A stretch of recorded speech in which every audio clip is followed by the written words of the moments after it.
Bobby Jindal gave a speech yesterday where he focused heavily on religious liberty, and I'm wondering what kind of, how big of an issue do you think that can be? I know this is an issue you've cared about for a long time. How big of an issue do you think that is, and how do you feel about Arizona's recent bill where it failed, where they were trying to protect people from certain kind of suits? As you can imagine, I think it's a critical issue of all of the rights. The trunk upon which all other branches and rights flow from is freedom of conscience. If you don't have freedom of conscience, then freedom of speech doesn't mean very much. Freedom of assembly doesn't mean anything because you can't speak or do what you believe is right.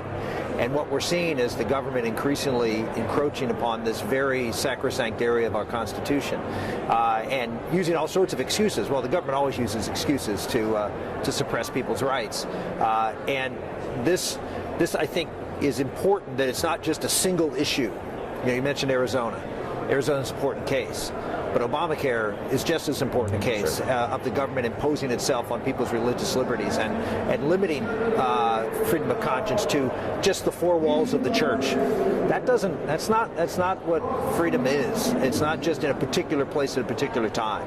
And so I think it's one that will resonate with people and one that I think can be a very effective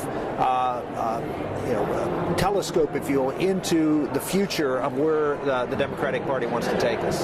So Governor Romney said he would have voted against it. Senator McCain said he was against the Arizona bill. Would you have voted for it? Absolutely.